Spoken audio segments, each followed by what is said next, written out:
let me ask you what programs you're in, and then I think most of the question and answer, okay? Math. Math, okay. All right, and I was a math teacher, and I supervise math students quite a bit as part of my job. I'm sorry, I should introduce myself. I'm John Moore. I am chair of the Educational Foundations Department. Educational Foundations is the education home to secondary ed majors. So all secondary ed majors kind of take three sets of requirements: general ed requirements, their major requirements, and then education courses. And the education courses that they would be taking, almost all of them, not all of them, but almost all of them will come from the Educational Foundations Department. Right.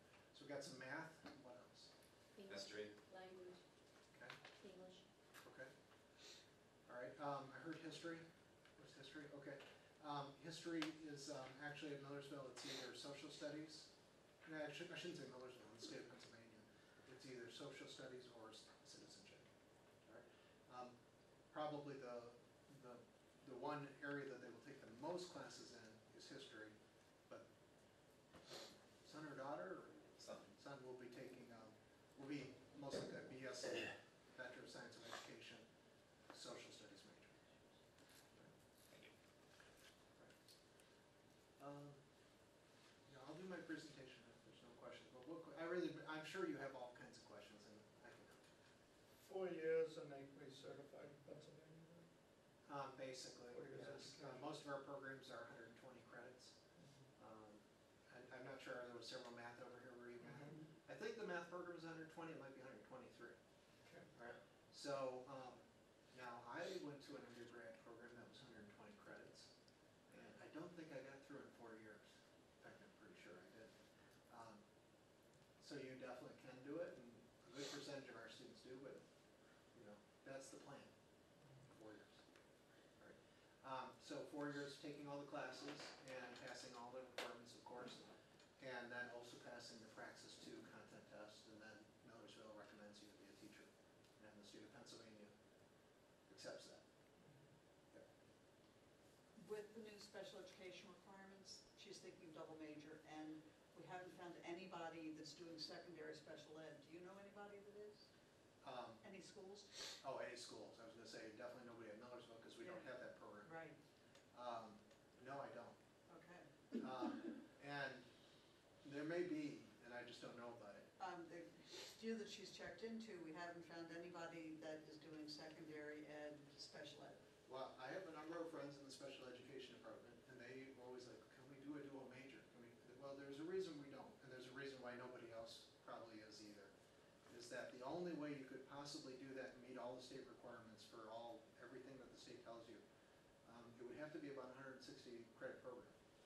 So it would be, you get your teaching degree in like math and then go for your master's in special ed? That's what's recommended. Yep.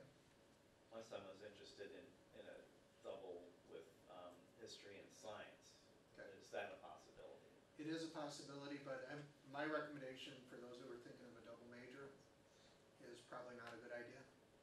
And it's pretty lengthy explanation why. First of all, again, there's general ed, there's education, and there's the major requirements. So between those three, there's very little elective room. Now, if you're in a program that allows electives, it's possible to double major because you can use those electives for your second major. And then you can use some overlapping requirements, and you maybe don't end up going that much longer. That's not true in education. Almost anything I could think of double majoring, except for maybe French and Spanish or something like that, you'd end up taking about 150 credits. Right. So that's the first part of the reason. The second part is in the state of Pennsylvania, once you have your first certification in a secondary area, you can get another certification in another secondary area by taking the Praxis content test in that second area. So it's very common, say, math and physics, very common, or physics and math, I should say. Not so much starting with math and adding physics, but almost all physics majors get certified in math because they end up taking so much anyway. So you get your certification in physics, take the math Praxis, now you're certified in math. Right? But you have to be certified in physics first. Okay. There's lots of combinations. A lot of people have a foreign language background and they do a foreign language in addition to something else. And it is a really good thing to encourage your children to do because superintendents tell us that it's a major plus in hiring. Somebody has more than one certification. because it gives them flexibility in placing that person once they're hired, or if things change in the districts. A lot of districts experience increase in population, decrease in population, they need to move people around. If they have people that have more than one certification, they can do that more easily. So they really like hiring people with multiple certifications. Thank you. But you don't have to take a whole bunch of classes to do it. So let's say let's say you have a Spanish background and you travel quite a bit and you speak Spanish and you think maybe I could take the test in Spanish and pass it, but maybe not. So the advice would be, well, take a few extra classes in Spanish, but you don't have to get the actual degree. You have to achieve the competency and take the test. That's probably a bad example because I understand the Spanish test is really hard. But some of the tests, it may be that, if you have a good background knowledge and you've taken extra classes, you might be able to pass the test. What other questions do you have? Where in the course of the college career, is it at the very end, is that praxis test taken? Okay.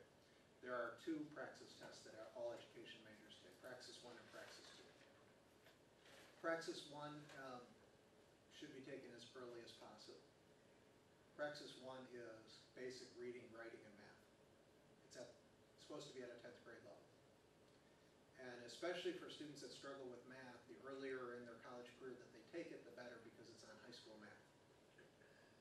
So, like you can get certified for teaching, not having gone through an undergrad program, but coming back and going into a certification program. So a 30-year-old person who hasn't been in high school for quite some time might have difficulty with the praxis test in math because it's, all that algebra stuff that you were good at one time but kind of got rusty at. So the sooner that they take it, the better. And that's a requirement to get into the professional level of the program, which starts at about 60 credits. So they need to take that Praxis 1 in the first 60 credits before they're done with 60 credits. And our pass rate is in the high 90s, so it's not a real scary test. And if you don't pass it, you can retake the one there's the 3 tests, and if you don't pass it, you can retake the one you didn't take. So the sooner you take it, if you should happen to not pass it, then you get another chance. So that's another reason to take it sooner. Is So that scheduled through a specific course here, or No. is it scheduled through a professor, or just? There's going to be lots and lots of information to students. We're always pushing them to take the praxis as early as they can. And there's lots of information on how to do it. It's run through ETS. It's kind of the same company that does SATs. There's on-campus sessions like every 6 weeks when people can take the test. And also now you can take those tests at a Sylvan Learning Center and do it individually on a computer, and you have to call up and make an appointment. And sometimes you have to wait about a month to get an appointment. But those people seem to like doing it there because they can do it at their own pace and they get the results immediately for the reading and the math, which is kind of nice instead of waiting a few weeks to see how you did. I'm sorry, that's where? I think Sylvan Learning Centers is the company that's registered to do it now. So that's privately done. And the second praxis test is Praxis 2, the content test, which is a test for math majors, a math test, chemistry, etc. The best time to take that is right before student teaching. Student teaching is generally the last semester of the program. You're not taking any classes in addition to student teaching. You've had all your content classes. You want to take it after you've taken all your content classes, so that's usually right before student teaching. And you want to take it early enough so that if you don't pass it, you have a chance to take it again. So if you take it right before student teaching, you've had all your classes, should you not pass, you'll find out in time to take it again before you finish student teaching. Is there a fee for those tests? Yes. Oh, That's privately done. That's not part of the other stuff. Is there somewhere in the curriculum, and I ask this question because I've known people who have gone through the entire process, gotten certified as teachers, and found out they can't stand kids. Is there somewhere through the process that the professors or the advisors start to realize, hey, maybe this really is not your profession? Having been in 2 Yeah. professions myself where there was such counseling, Right. I'm kind of shocked that doesn't happen with the teachers, or if it does it happen here? Well, it does. I wish it happened a reason it's not maybe as systematic as I would like for the secondary majors is because they don't take that many classes with us because there's so many other things they have to do. Now we are adding new classes to our program for the special ed requirements that you mentioned, but before that and currently right now people who are graduating only took 5 classes with us, 2 somewhat early in their careers, sophomores or juniors, and then 3 more right before student teaching.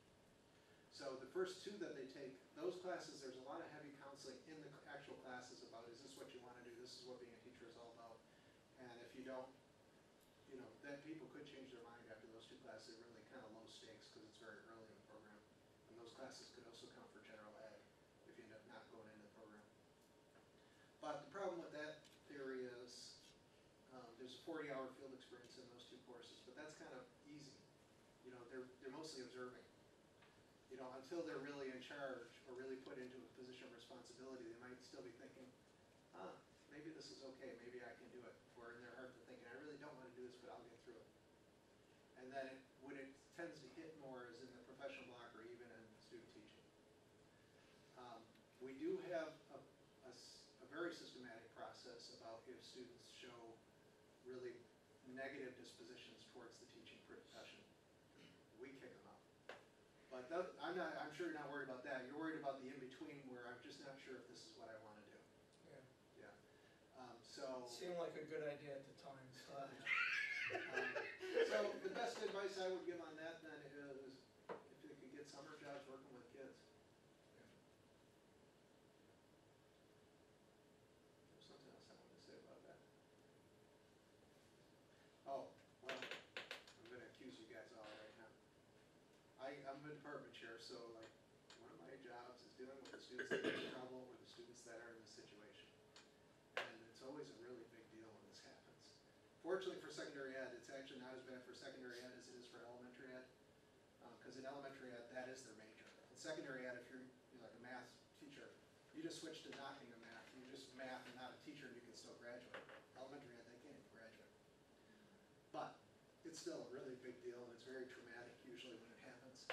And almost always when it happens, the situation is, I never really wanted to be a teacher, but my mom was a teacher and my dad was a teacher and my parents want me to be a teacher. So I think some of the counseling might come from you guys and like, is this what you want to do? Now my mom was a teacher and she always said, don't be a teacher. So I didn't listen to her and your kids probably won't listen to you either. But,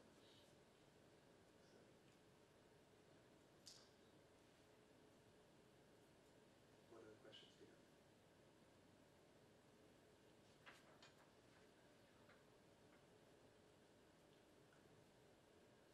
Do you want me to go through my presentation? Well, hit the highlights. There may not be any. You spent the time to prepare a PowerPoint, you should. Oh. Flip through it.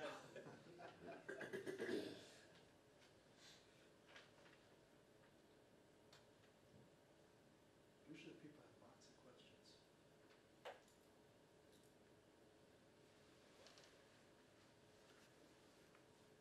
All right, well, one thing you get by the PowerPoint is my email address and my phone number. Dang it, now I really wish I hadn't shown it. So there you get in touch with me. A lot of times I don't know the answer, but I pretty much know everybody who does know the answer, so. Those are the majors that our department serves, that we're the second home for all those majors.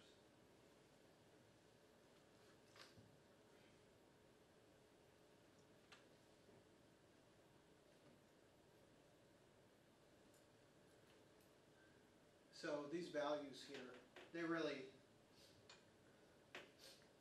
knowing students, caring about students, it really is the center. So if people love math, but they really just kind of tolerate students, really not the right profession. So that's a great question.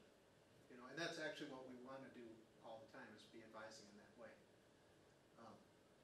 And I wish we could do interviews and select people based on that, but we really can't do that. Because I do all the time, people come into my office talking about, I'm coming in ask them a couple questions right away, I know. And it used to be I didn't say anything to them, but now I do, because I've been through so many of these traumatic situations, and I'll say, what you just said, that's what somebody who is not successful as a teacher and ends up hating it says. I would say, get out of the program right now. And if I'm wrong, well, at least I've challenged them, and maybe they'll tell me I'm wrong, and that's fine. But I'll challenge them on it. Well, on the flip side, my daughter and her friends get together on a regular basis and talk about the various high school teachers who really hate kids. And it's like, these are lousy teachers, they hate kids, we can't learn from them, we go to this other person to learn and all that. And that's why I asked, And it's more true than it was 30 years ago. It's much more true. Teachers have to be very student-centered nowadays. And they're going to have much more diversity in their classrooms, and they're going to have, every teacher has students with special needs, and you have to be about the students.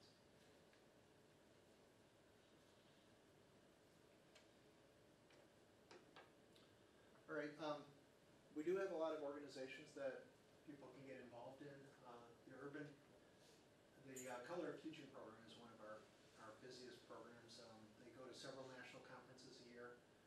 They have movie nights and dinners, and they do mentoring of students in the school district of Lancaster, trying to encourage those students to come into teaching. Now, whether or not those students really come into teaching, I think more the point is to hook them into the university. But it's a very active, very good program. We have very active science group. And there's a lot going on in the math department as well. I'm not as directly involved in that. But there are a lot of events and a lot of activities for the math educators.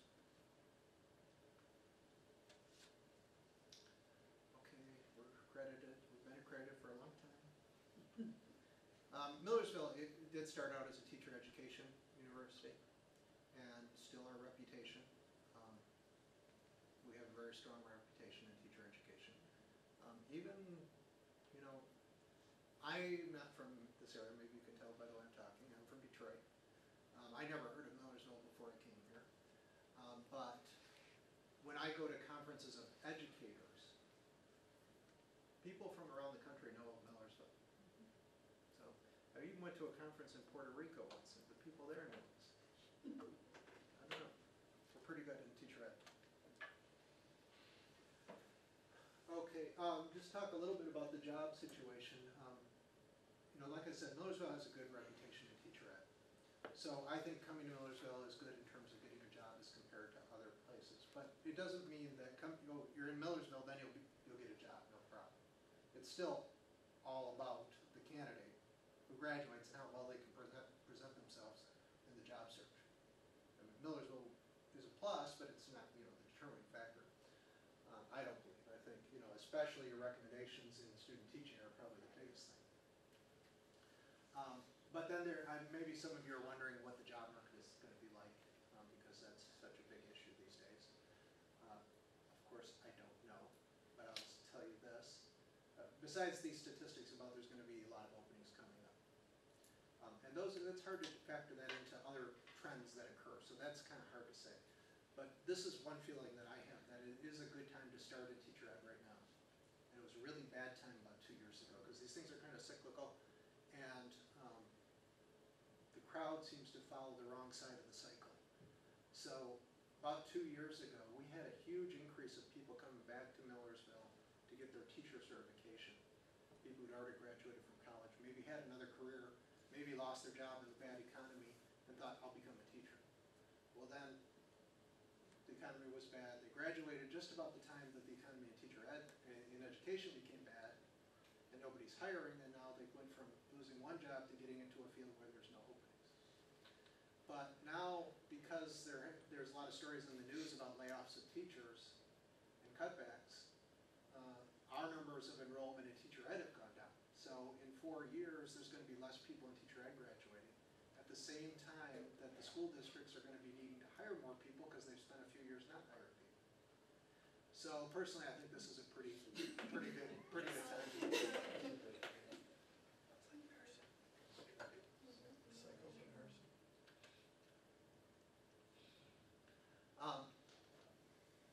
Now, there are shortages in teacher ed. Actually, no more. I don't think there is right now, like right this minute.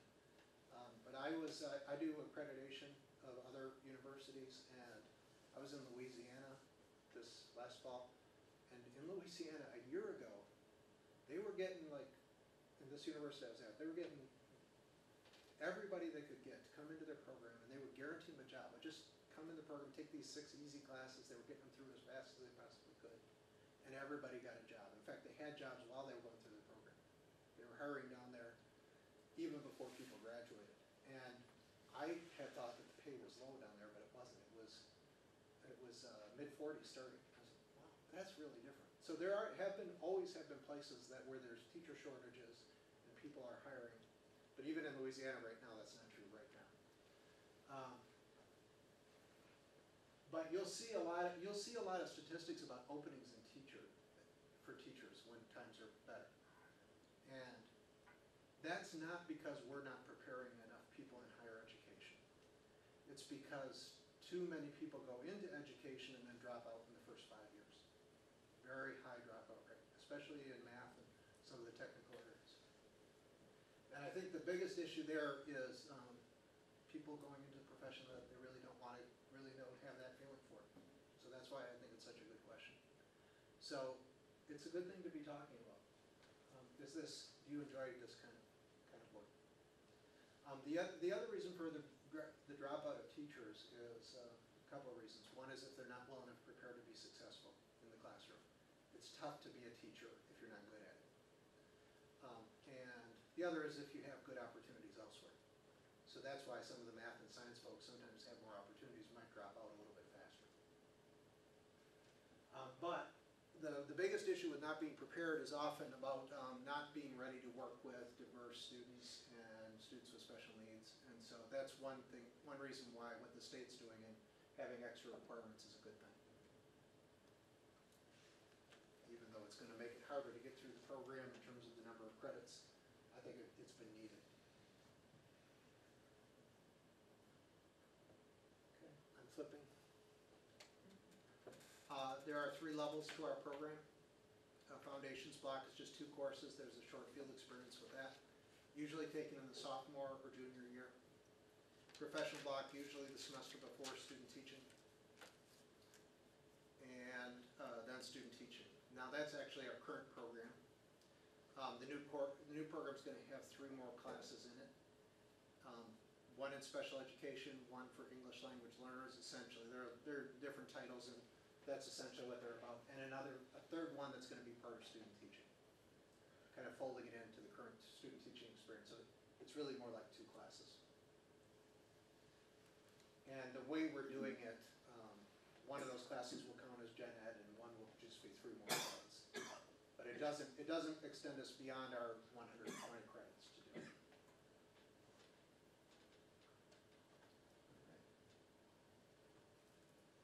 And that's STAIR, where all the education classes are.